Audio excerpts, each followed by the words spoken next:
Hoy vamos a estar con nuestro corazón dispuesto. Quiero invitarlos en el Antiguo Testamento al libro de Levítico. Levítico, uno de los libros del Pentateuco, de la Torá que llaman los judíos.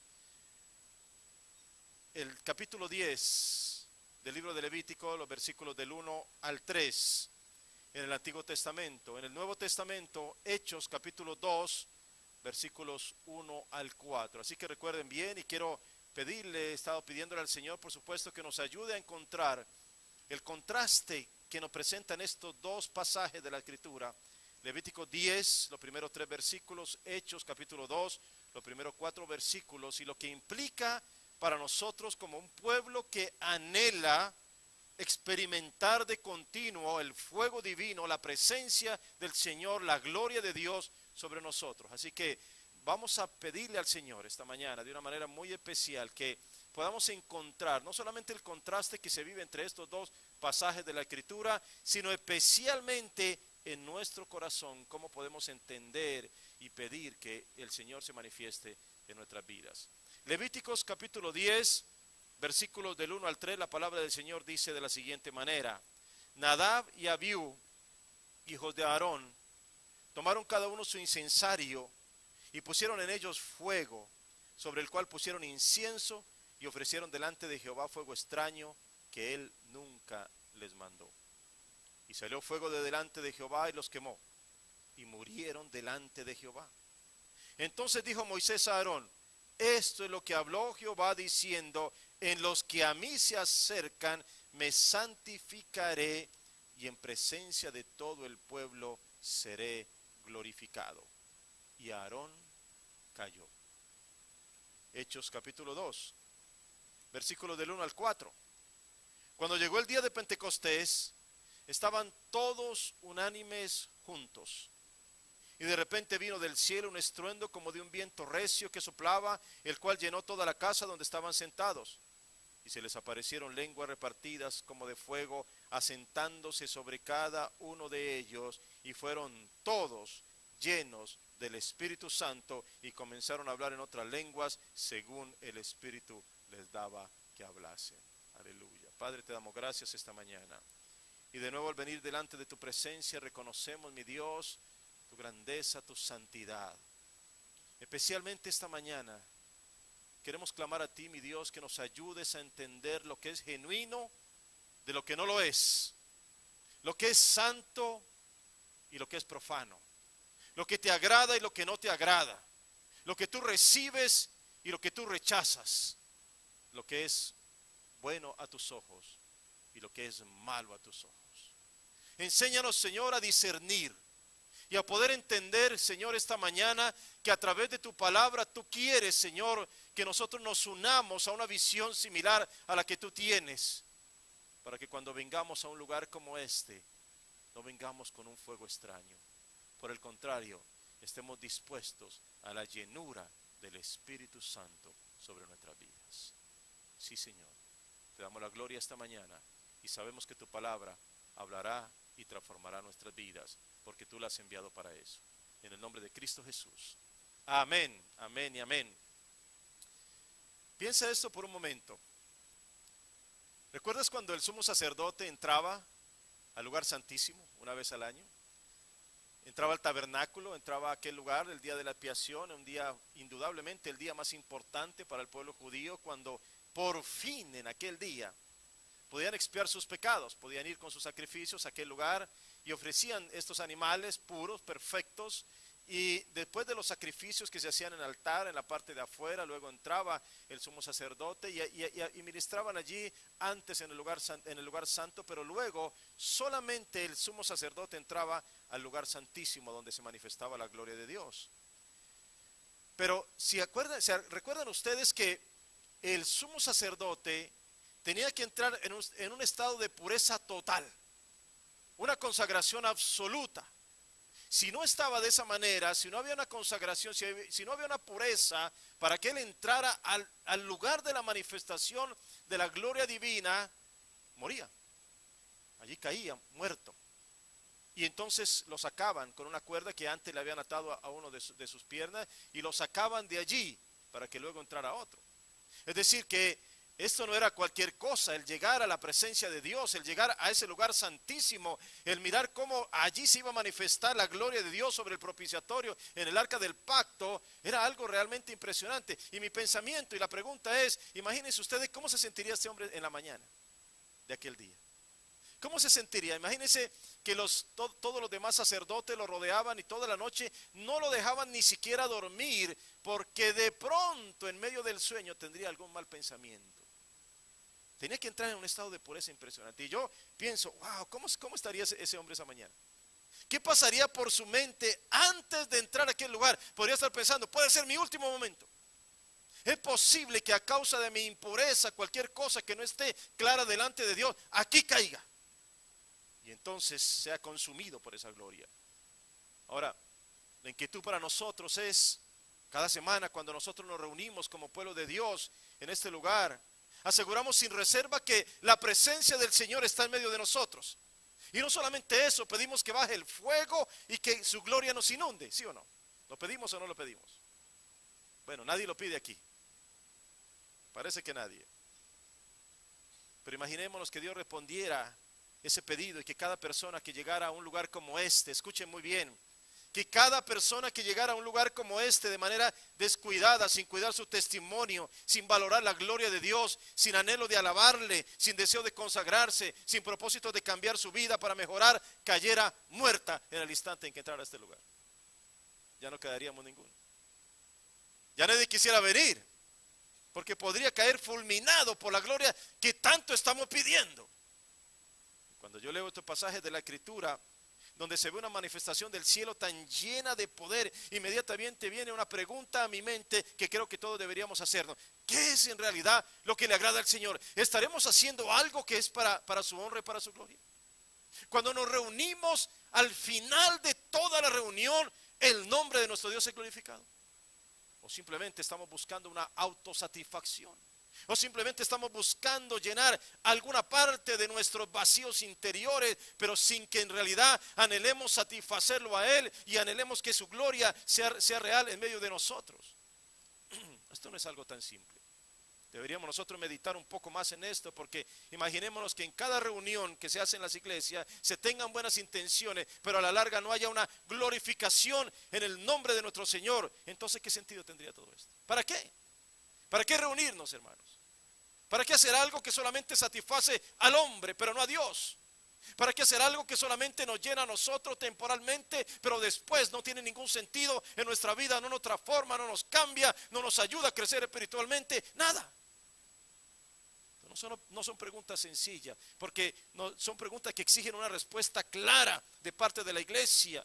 Porque la iglesia que Dios ha formado no tiene que hacerse simplemente a la manera de los hombres, sino que tiene que hacerse siempre a la manera que Dios quiere.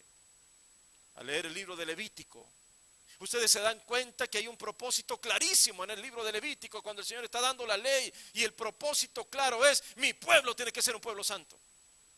Mi pueblo tiene que santificarse. Ellos serán santos porque yo soy santo. Es un llamado completamente diferente. Ustedes no pueden ser como las demás naciones de la tierra. Ustedes no pueden parecerse a esos pueblos paganos, a esos pueblos idólatras. Ustedes tienen que ser completamente diferentes, porque ustedes son el pueblo del Dios altísimo y soberano. Así que es un llamado a vivir en santidad.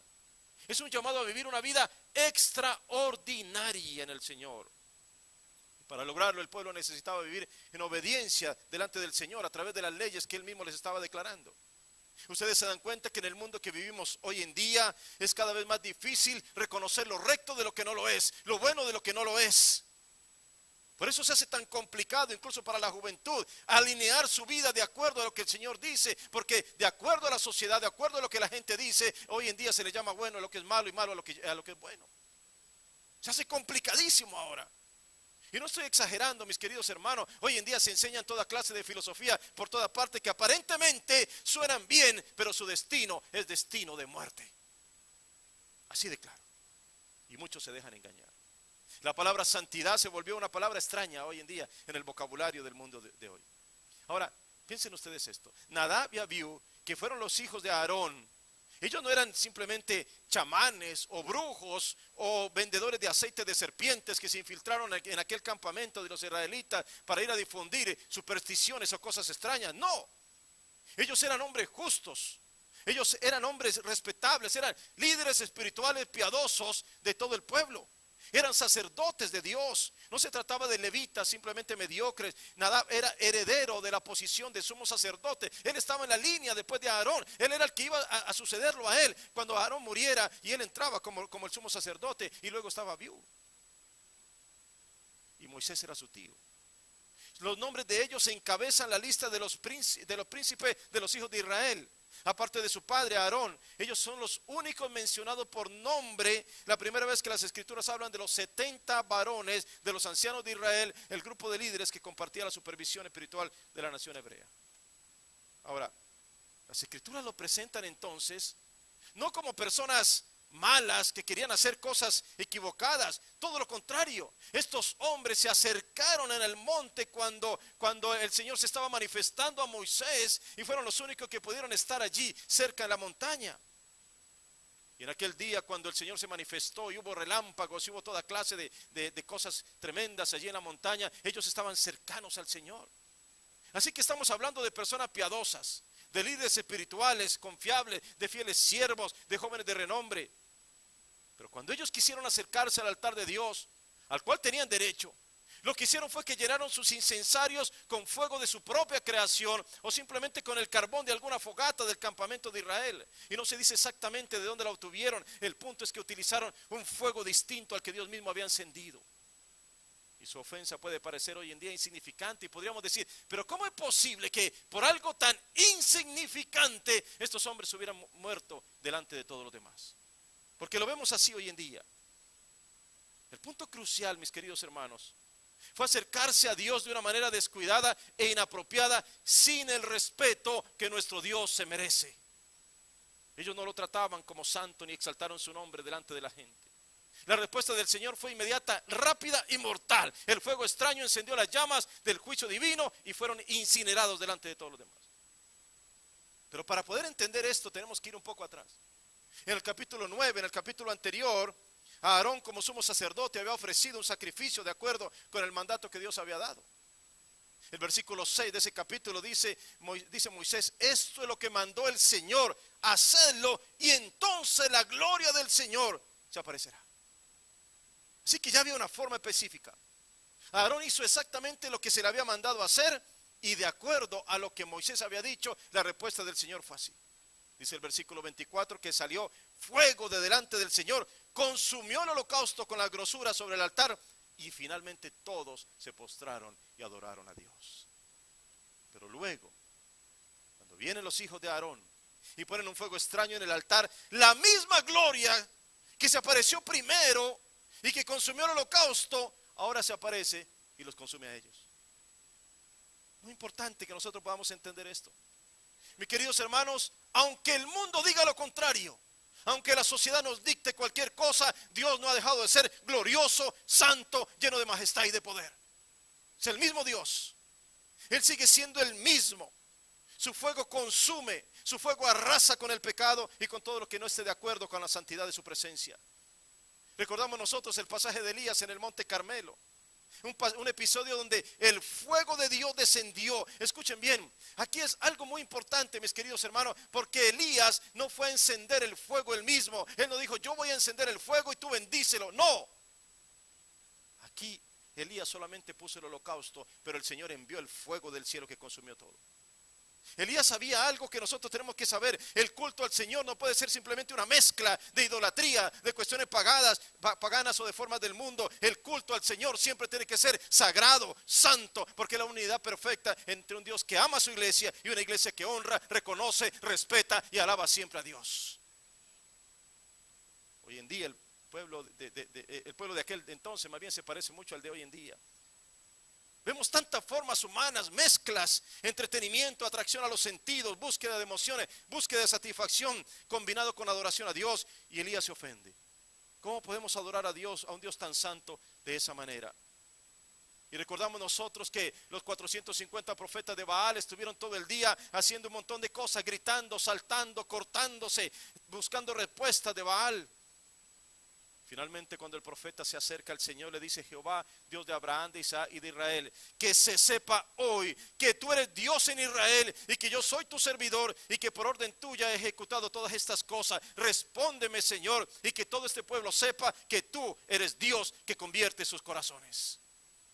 El propósito de Elías no era glorificarse a sí mismo. El propósito de Elías era que el nombre del Señor fuese conocido y que finalmente el pueblo se postrara en su divina presencia. Y el Señor trajo ese fuego como respuesta a la fe de Elías y su celo por el Señor. Fuego divino que lo transformó todo. El fuego no lo puso Elías. El fuego vino directamente de los cielos. Vino directamente de los cielos. Y ese fuego es un fuego santo de Dios que consume todo el holocausto. ¿Y qué pasó entonces con todo el pueblo? Inmediatamente todos se postraron. Todos se adoraron. Todos adoraron. Todo el pueblo clamó diciendo: Jehová es el Dios, Jehová es el Dios. Ese es el verdadero fuego del avivamiento divino. Hermanos, yo les pregunto esta mañana: ¿se puede adorar al Dios verdadero de una forma falsa? Sí. Eso ha sucedido siempre y seguirá sucediendo. De hecho, el Señor dice: no todos los que dicen Señor, Señor entrarán en la presencia de ese Dios verdadero, porque no todos están haciendo la voluntad del Padre que está en los cielos. Hay quienes solamente adoran de labios, pero fuera de sus corazones están apartados de Dios. Están adorando al Dios verdadero de una forma falsa. Es un grave delito deshonrar al Señor, tratarlo con desprecio o adorarlo de una manera que Él detesta. Mis hermanos, no podemos hacer a Dios en la forma que nos gustaría. No lo podemos moldear a nuestra imagen, conforme a nuestras propias especificaciones e imaginación. Él es un Dios santo. Él no es cualquier ídolo como el becerro de oro que hizo el sacerdote Aarón para que la gente saltara a su alrededor y lo adorara en un carnaval de desorden y de gritería. Él es santo. Los que se acercan a Él, dice esta palabra, tienen que santificarse y no jugar con fuego extraño traído de otros altares de idolatría y perversidad. No podemos promover lo que no es genuino delante de Dios.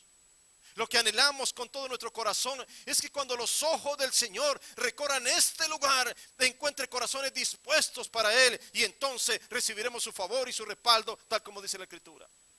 Pero adoración que venga de corazones inflamados de amor al Señor.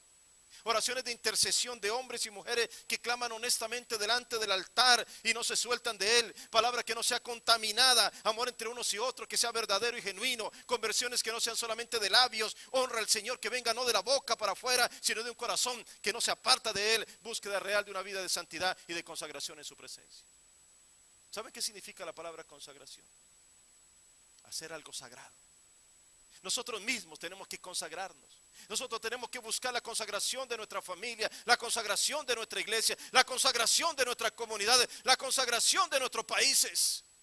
Hacer algo sagrado para el Señor. Entender la santidad que viene de Él y entregarnos completamente en su divina presencia. Porque Dios aborrece lo que no es genuino, lo que es hipocresía o apariencia. En el capítulo 8 del libro de Hechos vemos como Simón el mago está viendo a los discípulos hacer grandes maravillas. Él ve cómo con sus manos están sanando, están haciendo una gran cantidad de cosas, y entonces él intenta comprar con dinero ese poder espiritual. La respuesta de Simón es: tu dinero perezca contigo, porque has pensado que el don de Dios se obtiene con dinero. No tienes, escuchen bien, no tienes tú ni parte ni suerte en este asunto, porque tu corazón no es recto delante de Dios. Escuchen bien. Pedro no le dijo esto: no te preocupes, con que yo te toque es suficiente, voy a traspasarte mi unción. No, tu corazón no es recto. ¿Para qué pides unción? ¿Para qué quieres unción con un corazón dañado? ¿Para qué? Lo que le está diciendo Pedro es que lo primero que tienes que ver es dónde está tu corazón. La gente anda buscando alguien que los toque, que les dé unción espiritual, alguien que les transfiera el poder celestial. Pero aquí hay una verdad que no puede saltarse. Si tu corazón no es recto delante de Dios, no tienes arte ni parte en las cosas del Señor. Aleluya. Antes de pedir cualquier cosa, pedir al Señor que examine tu corazón y que mire si hay en él camino de perversidad, y entonces que te guíe en el camino adecuado. Pedro le dijo a Simón el mago: arrepiéntete de esta maldad. ¿Y acaso él no quería hacer algo bueno? ¿Acaso no quería unción para bendecir a otros? No, Lo que buscaba era su propia gloria y no la de Dios. Y todo lo que busque su propia gloria y no la de Dios es un fuego extraño en su presencia. ¿Recuerdan ustedes cuando Jesucristo llegó al templo? Cuando Él entra y observa lo que allí se ve, Él no vino y dijo: oh, felicito a los comerciantes que están vendiendo aquí, porque mire, están trayendo animales puros para el sacrificio. No, tomó el látigo, volteó las mesas, los acusó de haber convertido la casa de Dios en cueva de ladrones y los echó fuera de aquel lugar que estaba destinado a la adoración. Mis queridos hermanos, si la iglesia es de Dios, todo lo que se haga en ella tiene que ser como Él lo diga y no como a nosotros se nos ocurra. No es la iglesia del pastor fulano, del pastor sutano, es la casa del Dios viviente, columna y baluarte de la verdad. Y cualquier fuego extraño, en lugar de agradar a Dios, es un tropiezo para llegar a Él. Cuando la gente solo busca su propia satisfacción, cuando quieren que las cosas se hagan a su manera, cuando exigen y no están dispuestas a servir, cuando solo quieren que los demás hagan lo que ellos ya deberían estar haciendo hace tiempo, lo que está sucediendo es que están diciendo: yo soy más importante que Dios. Esto es lo que me gusta. Y si esto no me gusta, entonces cámbienmelo y ofrézcame algo bueno, porque de lo contrario me voy disgustado.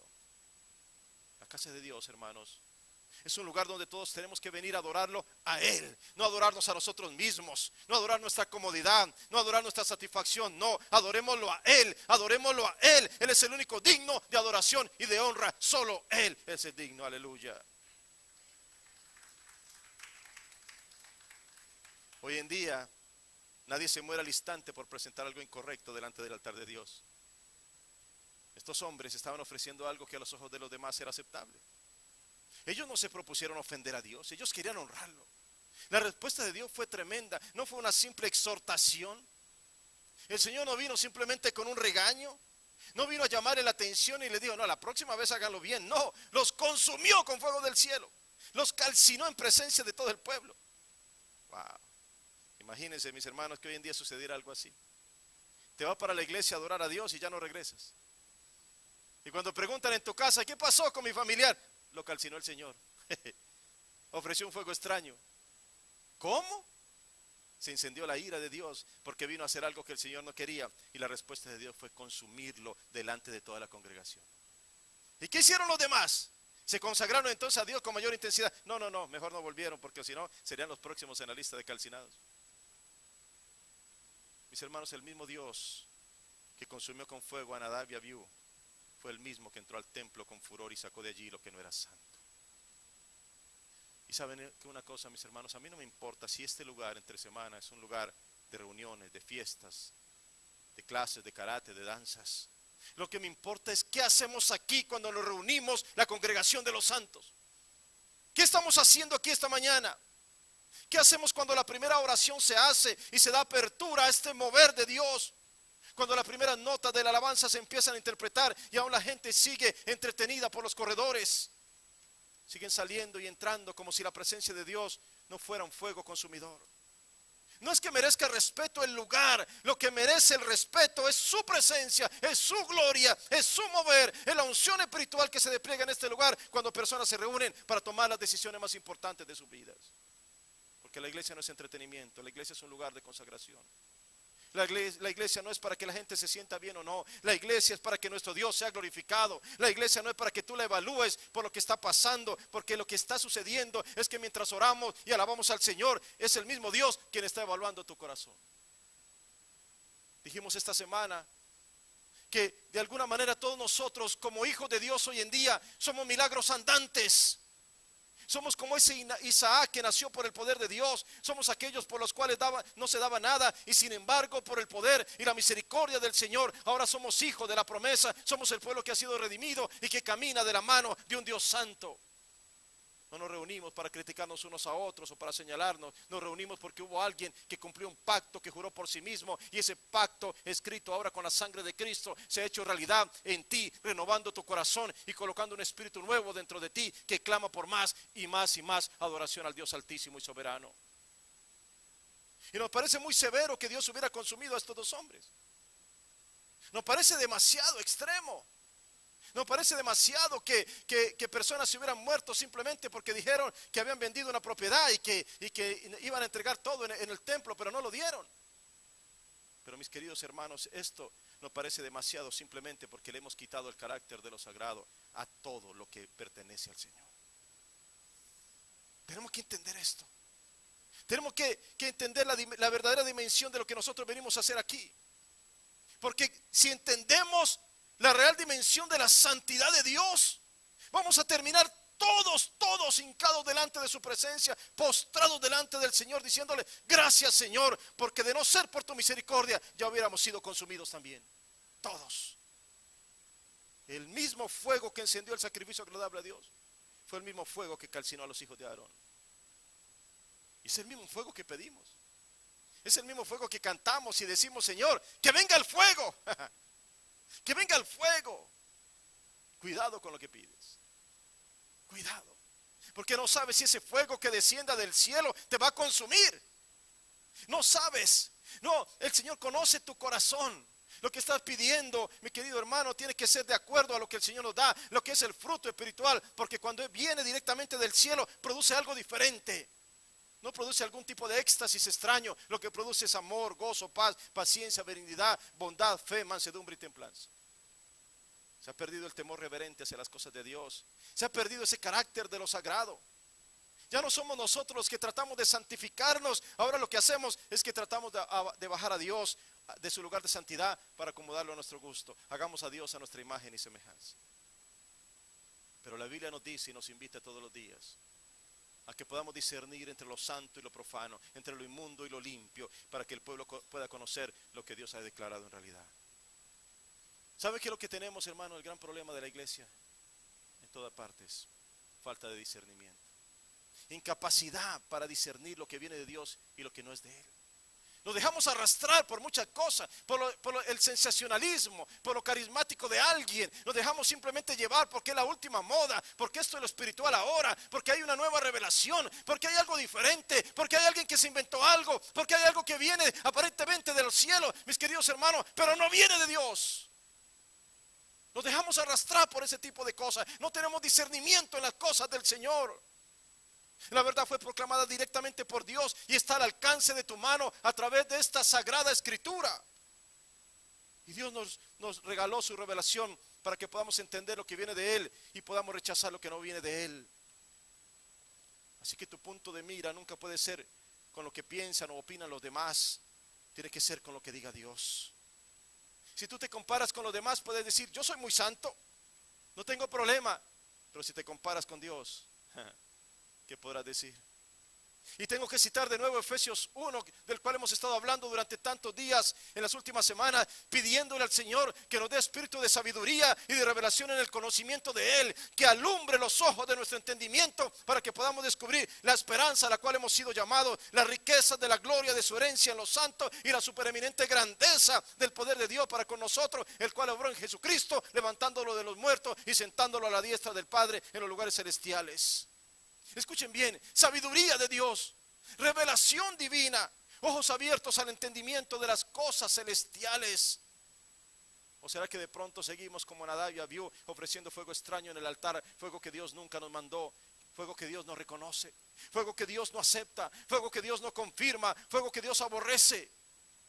El Todopoderoso detesta todo aquello que, aunque parezca bueno y espiritual, no está fundamentado en su palabra santa. Escuchen bien: puede parecer bueno, puede parecer espiritual, puede parecer muy ungido, pero si no está de acuerdo a su palabra, no es aceptado por el Señor. La palabra del Señor nos dice: porque lo que los hombres tienen por sublime delante de Dios es abominación. Por eso el Señor dice: no me traigan más vana ofrenda, el incienso me es abominación, en Isaías 1. Tenemos que aprender a discernir, mis queridos hermanos, el fuego extraño del fuego santo. No todo lo que quema es fuego del Espíritu. Mire cómo contrasta el verdadero fuego espiritual. Los discípulos se encontraban en el aposento alto. Estaban esperando el cumplimiento de la promesa hecha por Jesucristo antes de partir. Dice la palabra: estaban todos unánimes juntos en adoración, en postración, en oración, en entrega, en consagración. Y como respuesta a esto, entonces vino del cielo, escuchen bien, vino del cielo, no de los hombres, no de personas, Vino del cielo un estruendo como de un viento recio que soplaba, el cual llenó todo aquel lugar donde estaban sentados, y se les aparecieron lenguas repartidas como de fuego sobre cada uno de ellos. Los discípulos no fueron incinerados por ese fuego. Todo lo contrario, fueron llenos de poder espiritual. Empezaron a hablar en otras lenguas y aquel lugar no se consumió por la llama, sino que se encendió en presencia divina. Aleluya. Los apóstoles hablaron milagrosamente en otros idiomas que nunca habían aprendido. El poder del Espíritu no solamente se dio en la predicación ferviente, sino específicamente en el cambio de carácter, un cambio de carácter por algo piadoso. Porque el Espíritu continuaba santificándolos a lo largo de sus vidas. ¿Se dan cuenta? La obra del Espíritu Santo no es solo para hacerte temblar un momento, sino para que de ahí en adelante sigas temblando en la presencia del Dios Altísimo para siempre. El mismo fuego que a unos consume, a otros purifica. El mismo fuego que a unos aniquila, a otros los llena de poder. ¿No es esto maravilloso?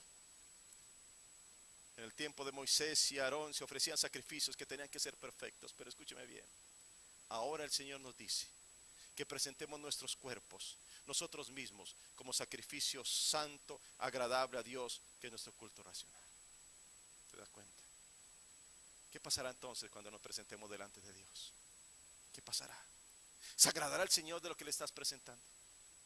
O quizás tendrá que calcinar con fuego celestial a quien se le presenta con un fuego que no está santificado. El verdadero propósito y el poder del ministerio del Espíritu Santo es liberar a los pecadores de la muerte, dándole vida eterna, regenerando sus corazones, transformando su naturaleza, proporcionándoles el poder para alcanzar victorias espirituales, confirmando su lugar en la familia de Dios, intercediendo por ellos de acuerdo con la voluntad divina y sellándolos de forma segura para la gloria eterna y prometiéndole la inmortalidad en el futuro. La obra del Espíritu Santo, mis hermanos, no es solamente algún tipo de éxtasis, no es solamente algún tipo de temblor o de caída, es mucho más profundo que eso. Es un cambio radical en la vida de los seres humanos y en los propósitos de su vida. No son solamente experiencias de personas que se enloquecen por un tiempo, sino una obra poderosa, una obra real, una obra sana del Espíritu, trayendo convicción de pecado y llevándonos a los pies de Cristo. Si esto no es lo que está pasando, estamos equivocados. Estamos creyendo que honramos al Señor, pero en realidad deshonramos la pureza de la iglesia y convertimos la casa de Dios en un lugar de cosas que en lugar de agradarle, le desagradan al Espíritu Santo. El papel principal del Espíritu Santo es exaltar a Cristo Jesús, sobre todo para lograr que Cristo sea alabado por su pueblo. El Espíritu Santo habita en los creyentes y nos da poder para servir y glorificar a Cristo. Nos guía y nos da la seguridad de nuestra salvación. Ora por nosotros con gemidos indecibles. Nos sella, nos mantiene seguros en la presencia del Dios Altísimo. ¿Se dan cuenta? Es tiempo de abrir los ojos, hermanos. Es tiempo de pedirle al Señor que nos dé discernimiento espiritual, conocimiento de las cosas divinas. Es tiempo de apartar lo santo de lo profano, de hacer las cosas a la manera de Dios. Despertar de este letargo en el cual estamos sumidos hace mucho tiempo. Entender que hay un solo evangelio, que el Señor ya lo dio a través de su palabra revelada. Entender que hay una verdad colocada y hay un solo espíritu, hermanos. Un solo espíritu. Nos santifica y que nos cambie, que nos transforma a nosotros. El Padre no solamente busca adoradores, Él busca verdaderos adoradores en espíritu y en verdad, creyentes genuinos, gente que busque de verdad la santidad, que lo ame con todo su ser. La santidad de Dios, hermano, no es un juego. Las palabras que Dios usa aquí son: en los que a mí se acercan, me santificaré, y en presencia de todo el pueblo seré glorificado. ¿Se dan cuenta? Estos dos componentes extraordinarios, santidad y gloria divina. Santidad y gloria divina, no caprichos de seres humanos. Es su palabra, no la nuestra. Es su unción, no la nuestra. Es su poder, no el nuestro. Es su gloria y no la nuestra. Y al final reconoceremos que la fuente de todo el fuego espiritual está en el descubrir quién es Cristo para ti y para mí. Los judíos piden señales milagrosas. Los griegos buscan sabiduría, pero nosotros predicamos a Cristo crucificado, la razón de ser de nuestra vida, aleluya. Por eso, mis hermanos, tenemos que entender esa verdad. Juan el Bautista, y termino con esto, anunciaba un bautismo con agua, pero decía esto: yo los bautizo con agua a ustedes, pero el que viene detrás de mí es mucho más poderoso que yo. Ni siquiera soy digno de desatar la correa de su zapato. Él los va a bautizar a ustedes con el Espíritu Santo y con fuego. Con fuego divino. Ese es el fuego santo. El que viene del cielo. El que viene directamente del Señor. Por eso tenemos que entender ese fuego espiritual que vino a traer nuestro Señor Jesucristo a nuestra vida. Tenemos que escuchar de nuevo el Evangelio como si fuera la primera vez. Palabra ungida, palabra fresca. Escuchar de nuevo esa voz de Jesús que le dijo a sus enviados: no se vayan, no se muevan a ningún lugar, ni siquiera piensen en hacer algo hasta que sean investidos del verdadero fuego espiritual. El fuego que viene del cielo. El fuego que te transforma ciertamente y que te santifica. El fuego que te levanta y que hace que entonces ahora tú tengas una vida diferente. Vayan entonces con ese fuego espiritual y hagan lo que tienen que hacer como hijos de Dios. Inunden el mundo con la palabra que cambia las vidas. Con esa fresca unción, sanen a los enfermos y liberen a los endemoniados. Proclamen lo que este mundo necesita oír, que hay un Dios todopoderoso que vive y está con nosotros siempre. Aleluya.